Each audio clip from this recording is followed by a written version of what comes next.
Hello, my name is Brianna Stanley, and this is my presentation on email expectations across generations. So before I get into it, I interviewed my mom. When I heard about this assignment, I immediately thought of her. She's an athletic secretary at my old high school, and part of her job description is to deal with the angry parent emails. So she has some strong opinions in this respect.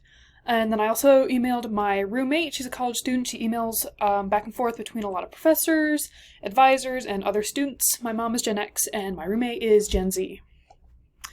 So, my Gen X perspective here, I just asked her do's, don'ts, and nevers, especially in, tricky situations with emails, kind of as outlined in the discussion requirements. Her do's, keep emails short. In her own words, she does not want to talk to you. And then she also said email anytime. It is, up to her to manage when she responds to you and when she's in personal time and when she's working. Don'ts, she does not want you to be evasive. If you have a problem, state it clearly, because if she doesn't know what you want, she's not going to respond. And she also wants to be clear with using reply all is learn the difference between when it's needed and when it's not, because if you're included in a reply all email that you didn't need to be, it's super annoying. And then her never was never complain or yell in an email, and again, in her own words, be a grown-up and call and make an appointment, because again, if you're just yelling, complaining, you don't really have a point to your email, she will not respond, which I thought was kind of fun to hear about for this assignment.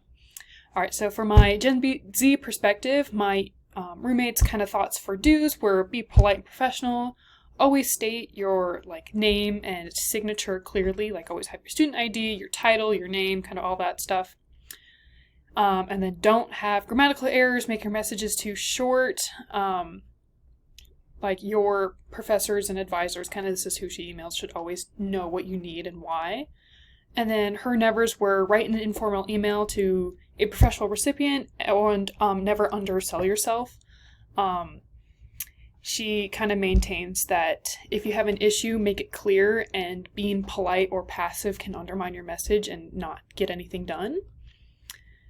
And then kind of looking at the differences in these opinions. So the first one, my mom is very much okay with being harsh, be firm.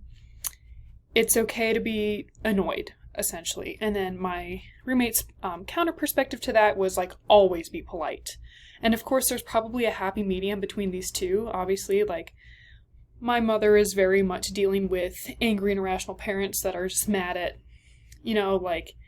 sports fees, that kind of stuff, and she has to explain all that, whereas my roommate is mostly interacting with people who have more authority than her, kind of like professors and advisors, which kind of explains that difference. And then the second kind of difference in opinions here is my Gen X perspective is very much be clear, be short and simple, whereas my Gen X perspective here was very much have all the details you need, don't undersell yourself, your reader needs to know everything about your situation or they can't help, which I kind of attribute to the differences in experience with emails, where my mother is very much used to receiving dozens of emails a day and just, kind of more experienced with kind of what this class teaches, where my roommate, not so much. She hasn't really taken this class, and when I help her write emails, I am helping her be concise and using clear language and plain writing and all those concepts.